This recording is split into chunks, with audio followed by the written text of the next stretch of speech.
This is sculptor Dick Alden. I enjoy the mental and physical intensity of carving and shaping my pieces to exude a rhythmic motion, balance, and harmony.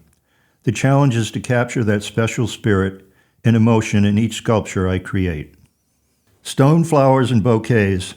Inspired by the gracious harmony of Maine's meadow and wetland reeds, natural Maine stones are set atop solid brass rods upon a stone base.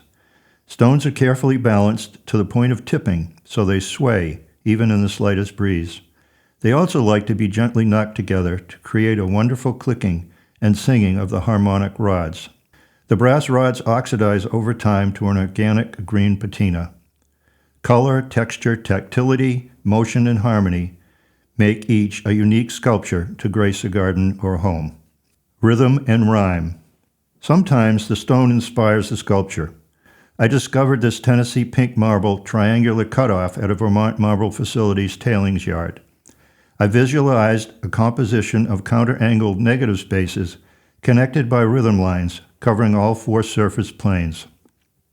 Rhythm lines dance with positive energy, pausing at the negative spaces to learn the ancient rhyme stories, which are limited only by the viewer's imagination. The three negative spaces also become even more alive with the shadows cast by moving sunlight. This Tennessee pink marble polished beautifully to enhance the final composition. Entwined. The inspiration for this twisted composition developed from a series of sketches attempting to create an immersive, intimate, loving relationship of two beings who cannot get enough of each other, hence become totally entwined. Their individual necks and heads emerge as the top in a joyous harmony. My selection of Norway emerald pearl granite, a hard but exquisitely beautiful stone embedded with gorgeous pearl crystals, made this difficult to carve, however, satisfyingly rewarded by the highly polished, lovely finish. Bird.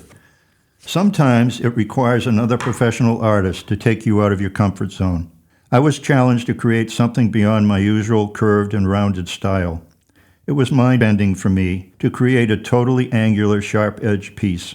The original piece was titled Angular and sat atop a high stone pedestal by the ocean, where a gale-force winter storm toppled it to pieces. Looking at the largest piece, I began to visualize something different and possible to recreate. A large, energetic bird racing forward. So the destroyed Angular was recreated into bird by working through a different orientation and composition. Still a very unusual sculpture for me, but enjoyable and challenging to create. Moon ring was created from a block of serpentine stone, a deep dark green with lighter veining throughout, like our moon's mottled surface. The dark coloration and solid mass contrast with a clear circular central void, like the phases of the moon, ever changing from darkness to full bright light. My moon ring emotes a loving relationship as its female and often paired male sun energies emerge around its ring, overlapping one another near the top. I chose to elevate the ring by integrating the smaller post from the same serpentine block. A low black steel base pinned to the moon ring gives it stability and a counter orientation, making this sculpture balanced and harmonious. Soulmates 5. This is one of a multiple series of soulmates about a deeply personal, loving relationship. The two abstract beings in this creation rise from the integral base to joyfully twist upwards in unison as their love grows stronger and deeper. It's a happy couple, enjoying each other's company, intellect, and intimacy. The stone is a Tennessee pink marble, which carves smoothly and polishes beautifully. Gratitude. Searching for inspiration on a woods walk, I noticed a big old tree with a large gaping hole in its rotting trunk, surrounded by fallen, rotten limbs.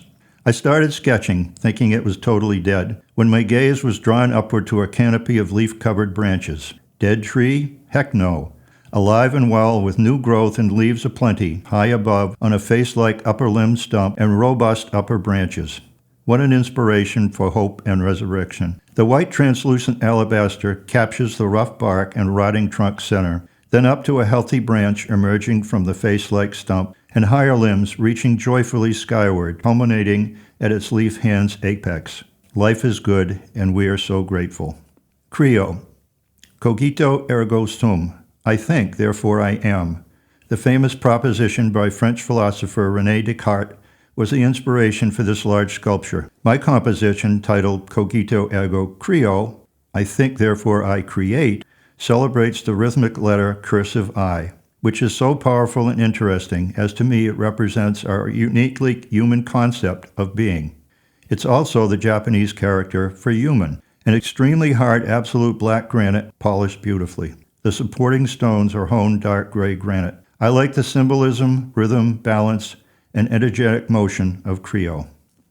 Mercury was conceived for the Boothbay Railway Village Symposium, which merged transportation and art. Mythological Mercury was not only the god of transportation and the winged messenger of the gods, but also the inventor of the arts. To me, this was a perfect subject to create. I situated the white quartz and angled its placement on the pedestal to give an exaggerated upward lift of flight to Mercury. Strong arms envelop a large negative space representing his cargo. Polished cloud-like vertical quartz markings on the pedestal contrast nicely with a horizontal flying Mercury. He is a graceful, powerful, and energetic Olympian. Stone family. I discovered these 6 interesting large triangular cutouts in a pile awaiting splitting for pavers, which I could not just allow to happen. I started playing with and arranging small wood triangular pieces cut to scale in varying orientations, finally deciding on a stone family circle composition. Then I started carving, unsure exactly how each would come out. In about a month of steady, hard surface shaping, coring, and polishing, they were finished. A tall father and mother, big sister and brother, and smaller twins, each with unique headdresses and robes, made up my happy family. They can be arrayed in numerous sets, so use your imagination and enjoy. This has been Dick Alden. Thank you for listening.